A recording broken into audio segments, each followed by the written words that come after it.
Hey toy fans, Aaron here. Today taking a look at the Power of the Jedi release of the Coruscant Guard from Star Wars Episode 1, The Phantom Menace. This figure was released in the year 2000, and here's a look at that card back. As I mentioned, it's Power of the Jedi.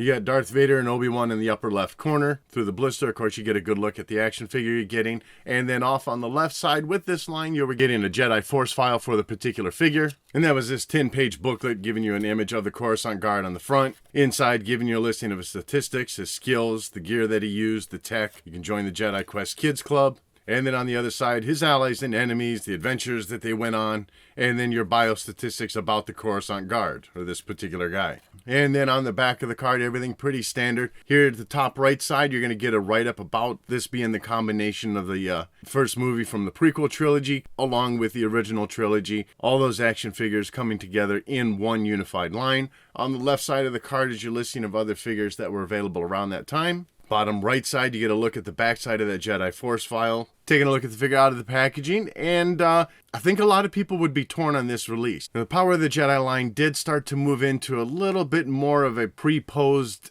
action stance. An action stance might be a little bit of an over-exaggeration, but these were not your arms just posed in a straight down manner, but your figures did have just a little bit more of a, even Life likes a bit of a struggle, but I think you get what I'm saying.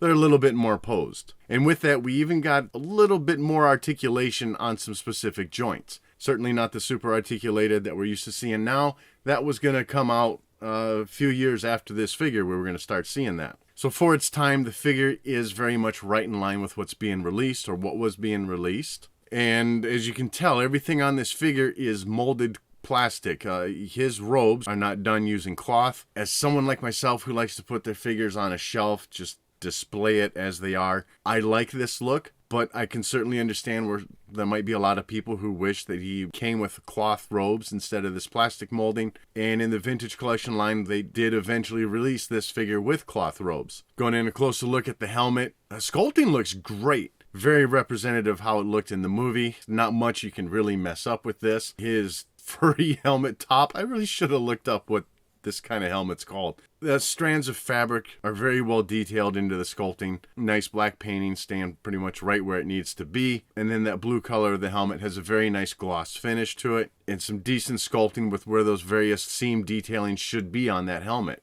And to note, the helmet isn't removable, so the face that you're seeing showing through is kind of just all part of that mold. Not a lot to speak to for face detailing. Unfortunately, as I'm sure you can already tell, my guy's missing an eyeball. His right eye is not quite painted in. Left eye's looking pretty decent.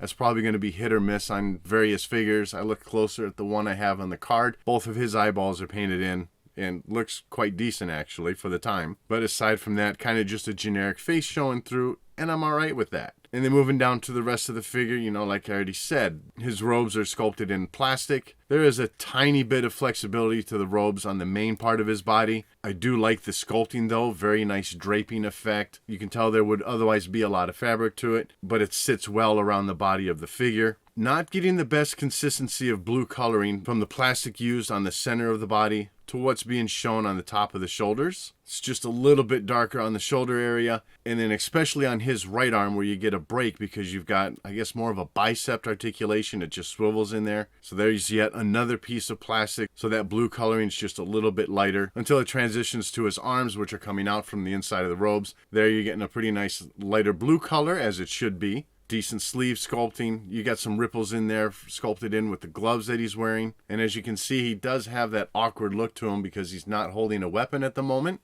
And then those extensions of his robe that are coming off the arms, you know, if you're not going to have his arms sticking out like you see here, and you decide to lower his arms next to his body, well, then you're just going to have some robes that are just kind of flaring out and look really weird. So I like the effort that they were making to give the figures a little bit more dimension, a little more of a dynamic pose, but it wasn't going to come until they started adding in even more articulation. His right arm on my figure does have a little bit of gap within that bicep articulation, just hanging a little looser on mine. I don't know if that's just from me having turned it a bit over the years or what. Once again, that's something that could be a variation from figure to figure. And then down at the bottom of the figure, you can see his feet sticking out. Nice black boots. You know, not a whole lot to say about that, or even a lot to say about the figure overall. It's a blue Coruscant Guard, and, you know, for the most part, looks like he needs to look. As far as the articulation, nothing in the head area, certainly because of the design of the helmet. Both arms do swivel all the way around, swiveling on his right bicep, and then you get swiveling on his left wrist. And that's really all there is to say. You know, technically his legs would swivel, but his robes are wrapped so tight around those legs that you're just not getting any movement from it. Heading on to the accessories, where he does come with his blaster rifle. Decent sculpting to this. Seems to match up with how it should look. You get a very nice, maybe a pearlized light blue paint to it. The strap that runs from the back end of the blaster to the front is pretty much molded the way you see it. It's got a tiny amount of flexibility to it, but otherwise it's staying the way you see it. But overall, with the way the figure is sculpted, you can achieve a great double-handed pose with the weapon, and that makes the figure look much more natural. And also with the way they sculpted that strap, you can throw that weapon over his shoulder and it stays put. Unfortunately, you're still going to have to deal with that awkward left arm sticking out. That's going to wrap this one up. Kind of short and sweet, but like I said earlier, that's really all there is to this figure. A bunch of smooth plastic, and it's basically all blue. Just not as a consistent blue color as I'd like to see. I'm certainly not going to say this is the best figure in the world, but I don't think it's the worst one ever made either. For someone like me who likes that molded plastic for robes, this fits well. It's just pretty awkward with having that limited articulation and the way they gave him a little pre-posed action look, ready to hold that blaster in a double-handed pose. When you've got him holding the weapon, the figure really starts to shine. If you want to just display him with the weapon thrown over his shoulder, obviously that's where things look a little weird with it. So yeah, kind of a tough figure. So that's going to wrap this one up. I'd definitely like to know what your thoughts are on this figure in the comment section below. And as always, thanks for watching.